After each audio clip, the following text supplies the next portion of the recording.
So the timely emails were originally born out of our COVID-19 response because, March hit and all of a sudden, I was sitting there and I was looking, we were watching markets, we were watching the pandemic, and we are like, we really need to give our members a great way to respond to this.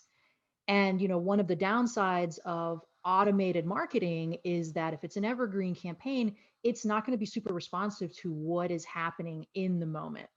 And, we addressed that through our real-time marketing playbook, but we knew that simple, highly personal, almost like a one-on-one conversation through email was going to be a great way for advisors to, one, show their clients that, hey, I am here, I'm not hiding from this, I am the antidote to everything you're reading in the headlines. And two, to send out to their prospect list. So in the event they are not hearing from their advisor, here is someone who is reaching out to them. And we Right. designed them to be as though the advisor is looking right through the screen at the reader and talking directly to them. Super personal, very empathetic, informative, but not just regurgitating the headlines. And most importantly, this section for easy personalization, where it's almost like a Mad Lib, where we're like, all right, this is a place for you to, one, talk about where you are, what's going in your particular area, how are you feeling about this, how has this impacted your life.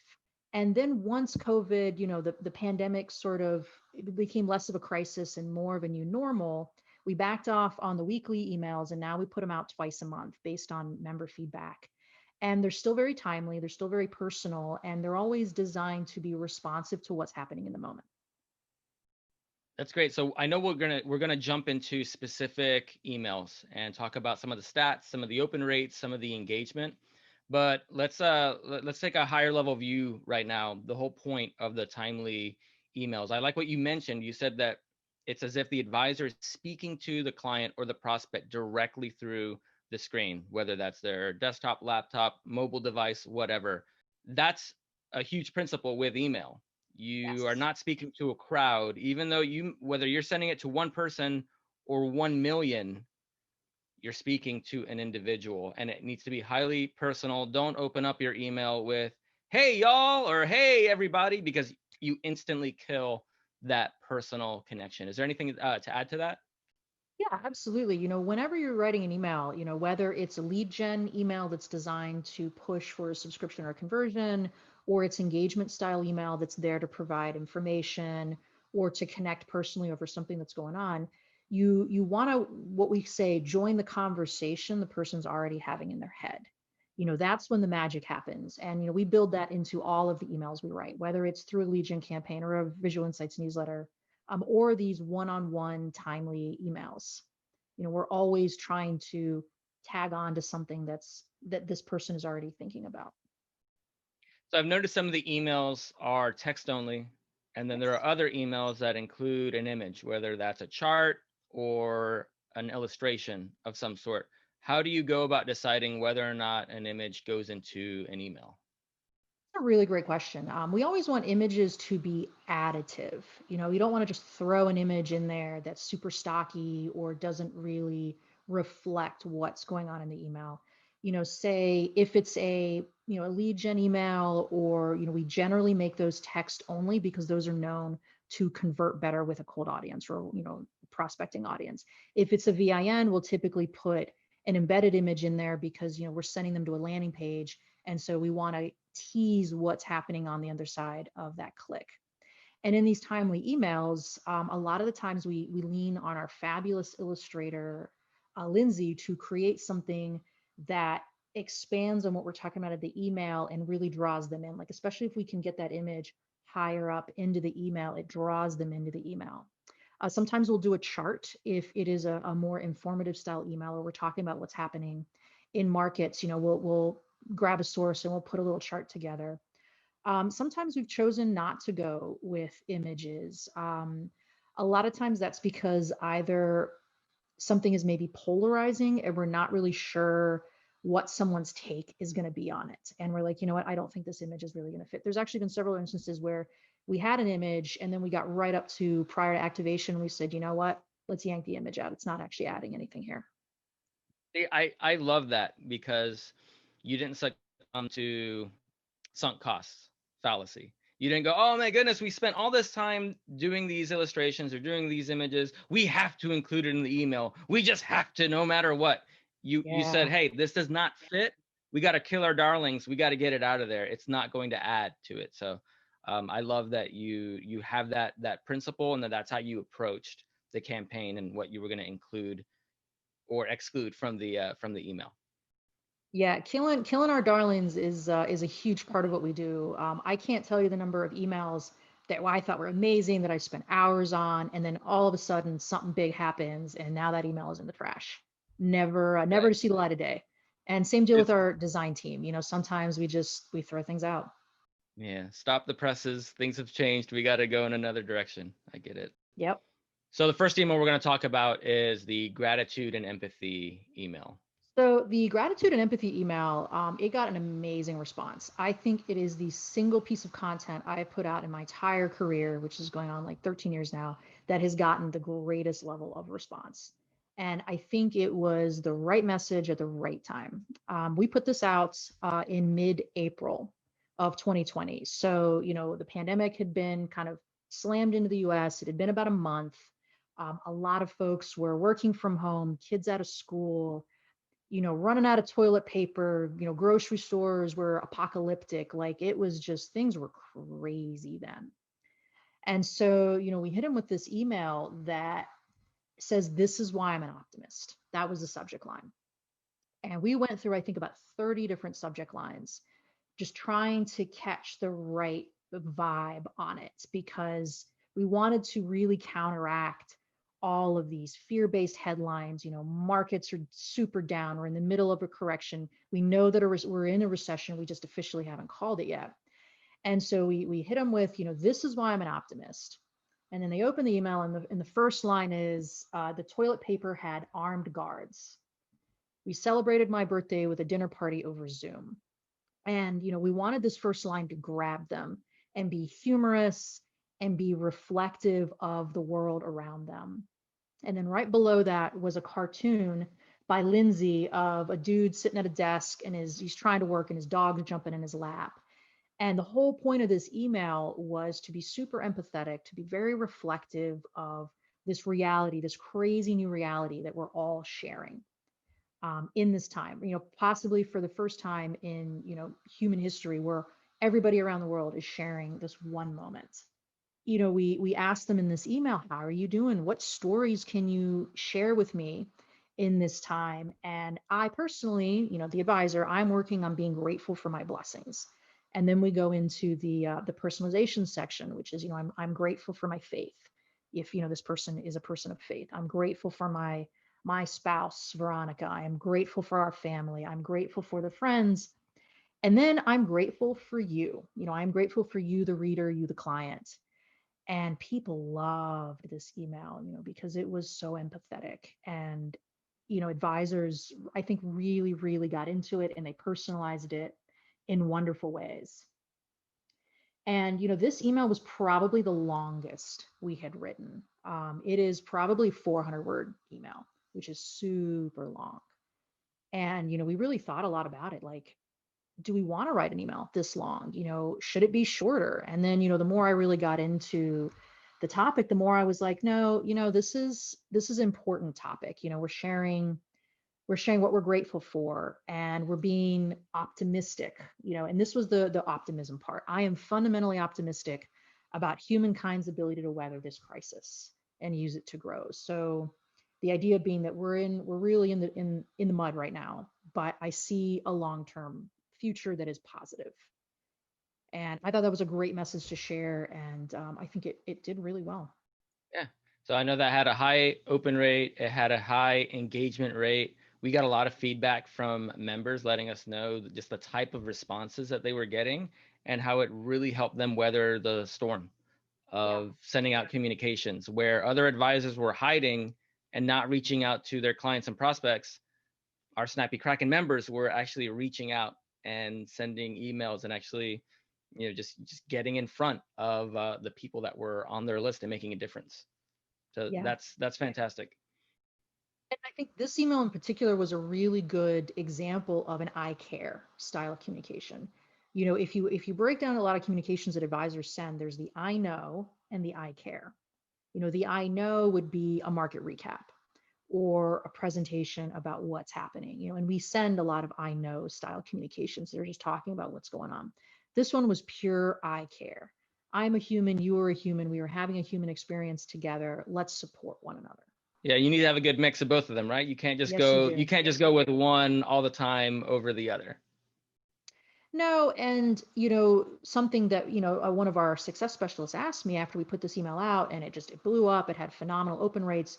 Something like somewhere around 38 was our peak open rate. Within the first 2 weeks of launching, and a success specialist asked me. They said, "Well, this email did so well. Why don't we do this all the time?" And it's like, well, this email did well because now was the right moment for it. An advisor's not a therapist. They're not an inspirational speaker necessarily. They do need to, send out a fair bit of I know style communication. Otherwise, it doesn't look like they're doing their job. Right. So that is an interesting point that you bring up. It's trying to that feeling where you're trying to put lightning in a bottle, where if something works out well, you just go, okay, great, let's just duplicate this over and over and over again. And it doesn't sound like that's what you're saying. It sounds like you're saying you still need to be consistent with your marketing. You need to follow your best practices. You need to do what your market needs from you, but it doesn't mean that you're going to hit a home run every single time. It's all working together to bolster your marketing and to get you in front of people. Absolutely. I think one of the most difficult moments of my career was sitting down the week following that and writing the next email and being like, I don't know how I'm going to follow that up. We You're like, built I all these gotta write another expectations. hit. I got to write another hit. And the thing is, let's take this email for example, almost a 40% open rate. Right. However, that means that's still another 60%, some 60% plus of people that didn't see it or didn't open it. They might open the next email or the one after that. And so the consistency is super important because you never really know what someone's reality is. We make our best guess, we take a look at what's going on, we ask advisors to personalize it for their particular time and moment and market. Some people just latch on to different things, and that's why it's so important to be consistent and send different messages out. Right. And it is yes, it's great if you get a high open rate, but just remember that if you get business from somebody, if you get a response from somebody, you could get a response, you could get a referral, you could get an appointment from an email that maybe had a 10% open rate or a 5% open rate, but it was because the right person opened it and acted on it. So don't lose sight of what the most important things are or what the most important outcomes are or indicators. So we're going to jump into another email. This next email is titled the crisis transition email. So walk me through this one, Francesca. All right. So this one came out, oh, I'm going to lie about it. I want to say this came out in May or June. No, it came out in June. Okay. And at that point, the crisis was several months old. We realized that advisors, didn't really want to be sending out weekly communications. We took a step back and said, okay, do we need to transition out of crisis mode? And we decided yes. And what we didn't want to do was just shut off the spigot.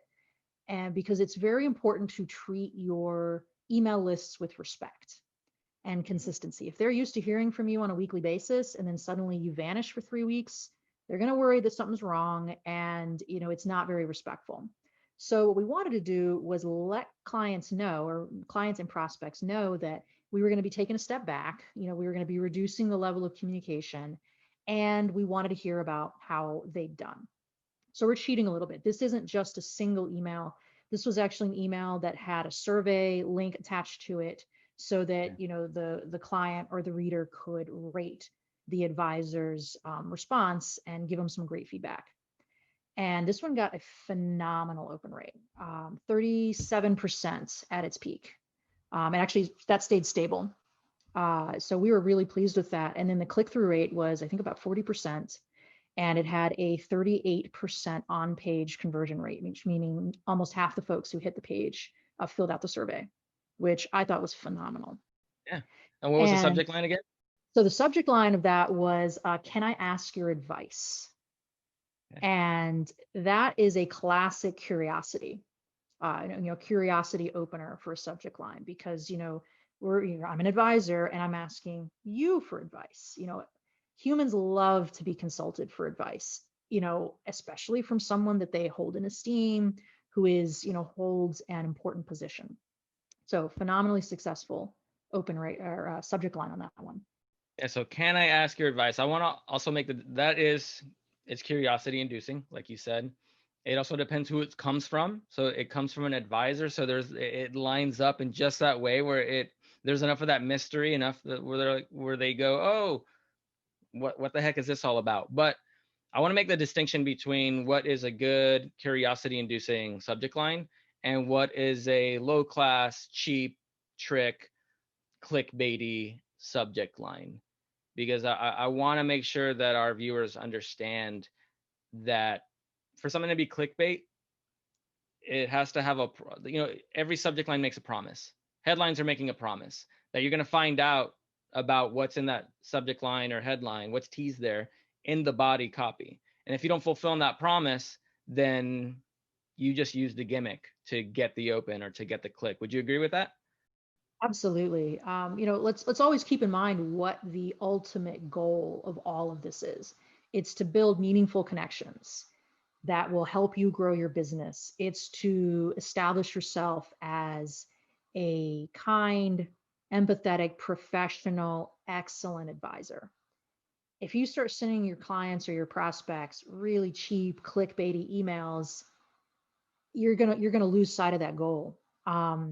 I'm a sucker for a good headline, and if you look at a lot of media sites, down at the very very bottom of the page, are all of these super clickbaity, celebrities wife hated or wife hates celebrity, click here to find out, or this one sneaky food will do this, and I'll click through it, and then not only are you greeted with a page full of ads, but like a 50 slide, slideshow that you got to click through to go.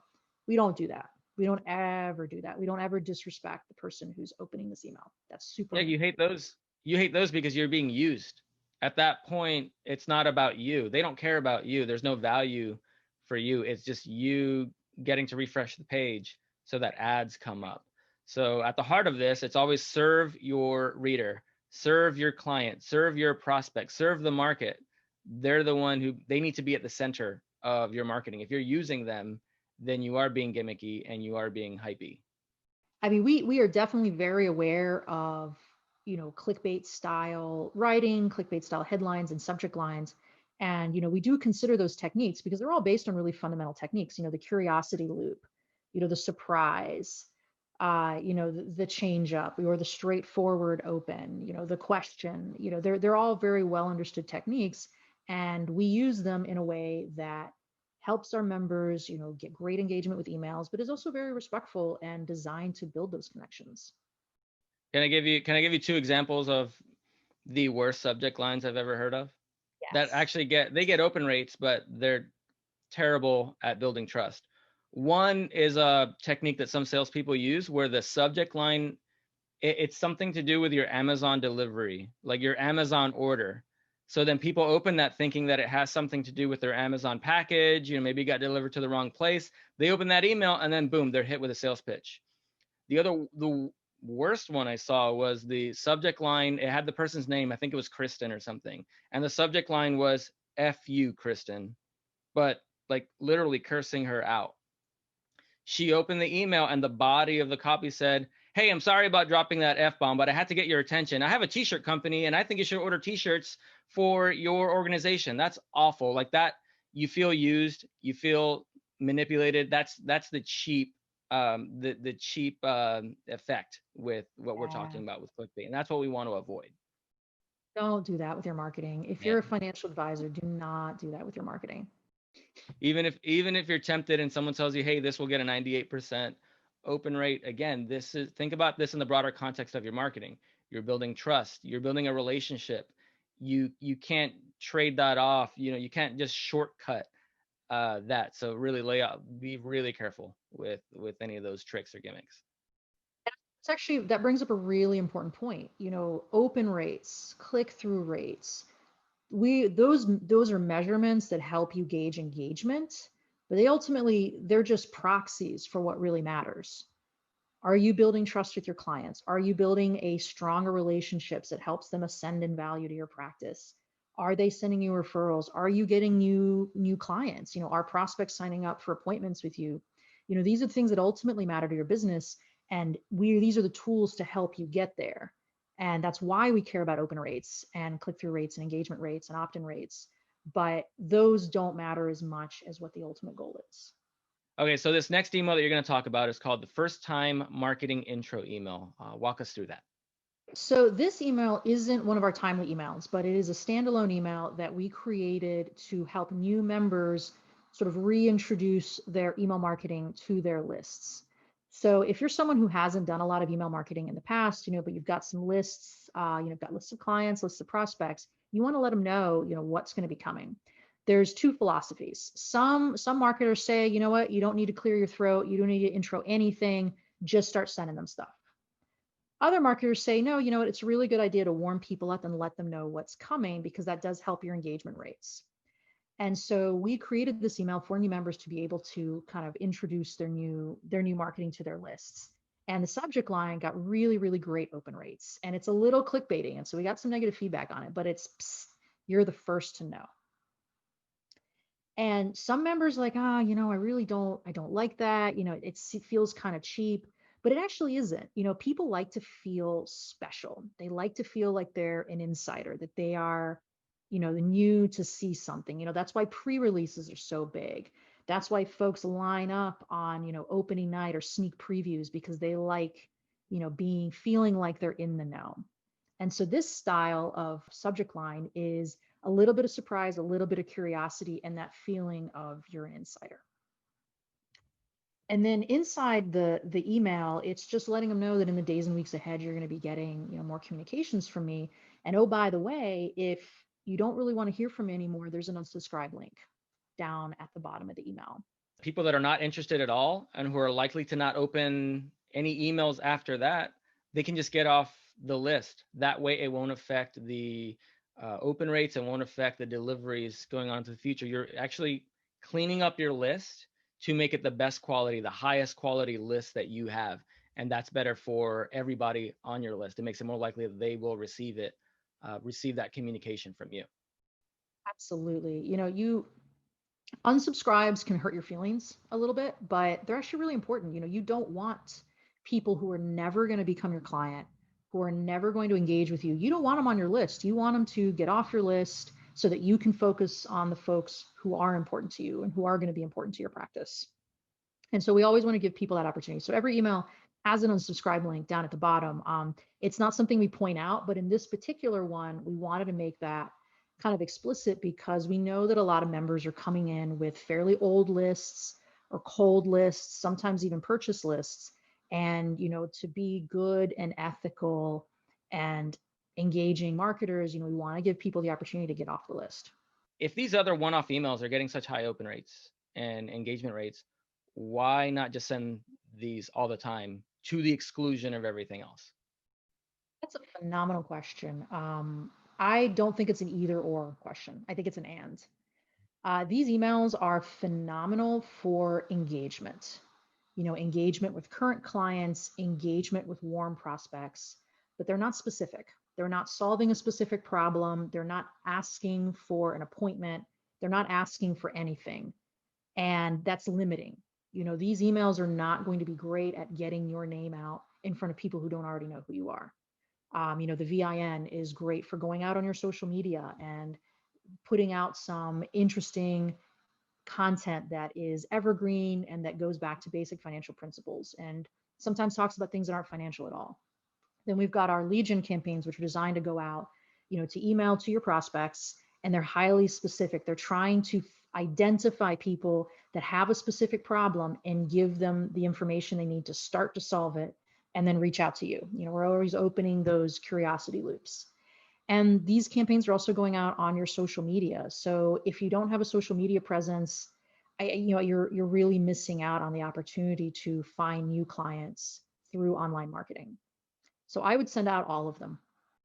Right. They all play off of each other. It's all part of the portfolio of activities that is your marketing, and it's all contributing to the relationship and to the meaningful connections that you're building.